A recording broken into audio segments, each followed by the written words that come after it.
Olá pessoal, eu me chamo Túlio Souza Mariano, sou graduando em Engenharia Agrícola e Ambiental pela Universidade Federal de Viçosa e para o Simpósio de Integração Acadêmica de 2022, o tema do meu trabalho acadêmico é Variabilidade Espacial de Temperatura da Cama em Sistema Compost Barn aberto com ventilação por pressão positiva. Vale ressaltar que para a realização desse estudo eu contei com o auxílio do Núcleo de Pesquisa em Ambiência e Engenharia de Sistemas Agroindustriais, Ambiagro, e também com o auxílio da professora Fernanda Campos de Souza, dos estudantes Carlos Eduardo Alves Oliveira, Ana Carolina Sabino Gonçalves, Thales Souza da Silva e da professora Hilda de Fátima Ferreira Tinoco. Inicialmente, eu gostaria de comentar sobre as duas temperaturas que vão ser analisadas durante o meu estudo, que é justamente a temperatura superficial e subsuperficial. Quando falamos de temperatura subsuperficial, é fundamental que a mesma esteja dentro dos padrões ideais para que tenhamos uma melhor atividade dos organismos decompositores e que o processo de compostagem da cama aconteça de forma correta. E quando tratamos de temperaturas superficiais, é também fundamental que as mesmas estejam dentro dos padrões ideais, porque quando as mesmas estão dentro dos padrões ideais, observamos o que acontece na figura 1, que é justamente os animais se sentirem confortáveis para poder deitar. Com base nisso, o objetivo é caracterizar a dependência e distribuição espacial da temperatura da cama em um sistema compost barn para bovinos leiteiros em lactação. Logo, o estudo ele foi realizado na zona da Mata Mineira e a dimensão tinha exatamente 60 metros de comprimento, 27,6 metros de largura e 5 metros de pé direito. Com relação à estrutura de cobertura, tínhamos que era um telhado de 2 águas com estrutura e cobertura metálica e que a ventilação da instalação contava com uma ventilação por pressão positiva fornecida por meio de 6 ventiladores mecânicos de baixo volume e alta rotação, como pode ser observado na figura 2, que justamente trata dos elementos estruturais da vista externa da instalação, em que podem ser avistados, os elementos estruturais, a maior parte deles. Aí, com relação à mistura que foi utilizada para compor o material de cama, temos que é uma mistura de maravilha e serragem de madeira de aproximadamente 0,6 metros. O revolvimento ele é realizado 2 vezes por dia, com auxílio descalificador e com rolo destorroador, e a reposição ela era realizada em intervalos de 15 dias, quando as condições de umidade eram elevadas. Com base nessas características, partimos para a parte de coleta de dados, em que foi utilizada a técnica de malha variável, em que foram colocados pontos equidistantes na instalação, na parte de área de cama, e foram coletadas temperaturas superficiais e subsuperficiais nesses pontos, como mostra a figura 3, que é justamente o esquema e a representação dos pontos que foram colocados na instalação para serem coletadas as temperaturas.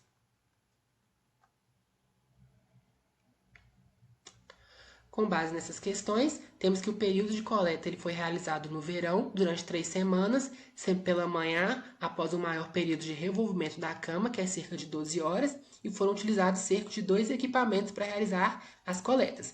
Para a temperatura superficial, foi utilizado um termômetro infravermelho digital de faixa de medição de menos 30 a 500 graus Celsius e acurácia de 1,5%, configurado com distância focal de 1 metro e emissividade de 0,9.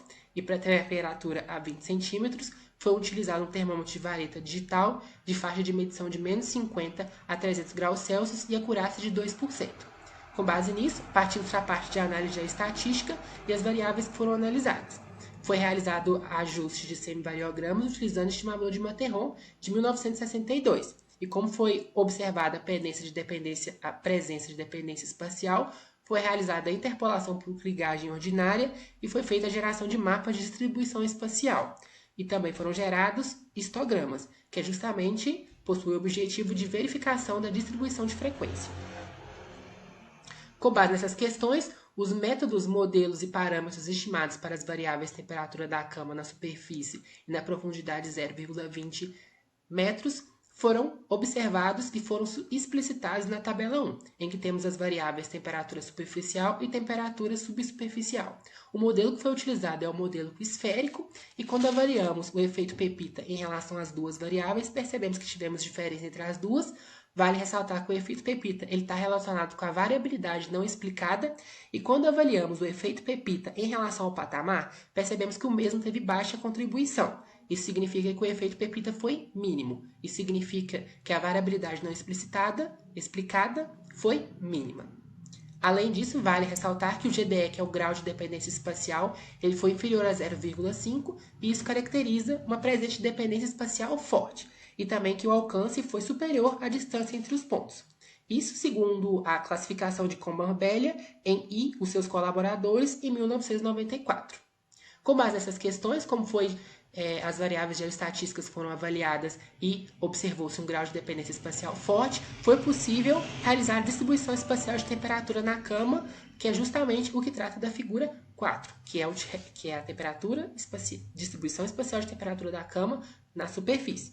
Vale ressaltar que para a superfície, as temperaturas superficiais devem estar entre 17,75 graus a 23,54 graus, o que indica boa condição de conforto. Além disso, também foi gerada a distribuição espacial de temperatura da cama na profundidade de 0,20 centímetros. E como podemos observar, percebemos que as maiores temperaturas se localizam na parte mais central da instalação. Isso tem um motivo. Essa parte com colorações mais avermelhadas é justamente abaixo da linha de choque, que possui uma maior atividade decompositora e, consequentemente, uma maior temperatura.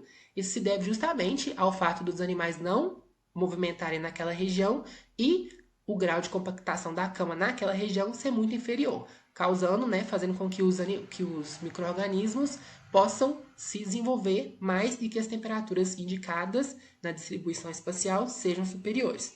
Mas, quando avaliamos as distribuições espaciais, tanto para temperaturas superficiais quanto para temperaturas subsuperficiais, percebemos que a análise das mesmas não é completamente eficiente. Precisamos de analisar a questão da frequência e precisamos de avaliar as questões numéricas que foram avaliadas no estudo para poder chegar na distribuição de frequência de temperatura da cama, que é justamente fundamental para avaliar se as temperaturas da cama estão dentro ou fora dos padrões ideais. Chegamos justamente na figura 5, depois da realização de distribuição espacial, que trata da distribuição de frequência de temperatura da cama na superfície e a 20 centímetros.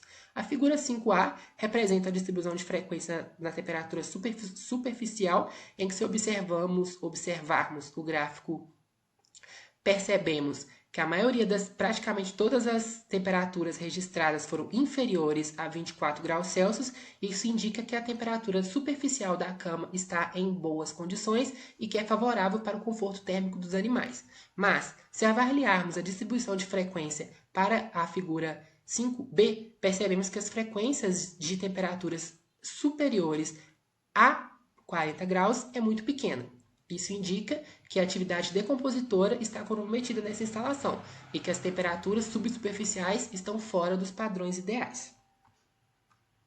Com base nessas questões, temos as seguintes conclusões, que verificou-se a existência de dependência espacial forte, que o alcance foi superior à distância entre os pontos de amostragem e que foi utilizada a aplicação de técnica de krigagem ordinária e geração de mapas de distribuição espacial. Com a geração desses mapas, percebemos a ocorrência de variabilidade espacial, as temperaturas na superfície dentro dos padrões ideais, as temperaturas na profundidade a 0,20 metros estão abaixo do recomendado, o que indica baixa atividade de compostagem, e que maiores temperaturas nas profundidades 0,20 metros foram observadas abaixo da linha de divisão dos lotes. Gostaria de agradecer à Universidade Federal de Viçosa, ao Departamento de Engenharia Agrícola e Ambiental, ao Núcleo de Pesquisas Ambriagro e também aos órgãos de fomento, CAPES, CNPq, FAPEMIG e também o Programa de Educação Tutorial de Engenharia Agrícola e Ambiental, no qual eu era bolsista quando o estudo foi realizado.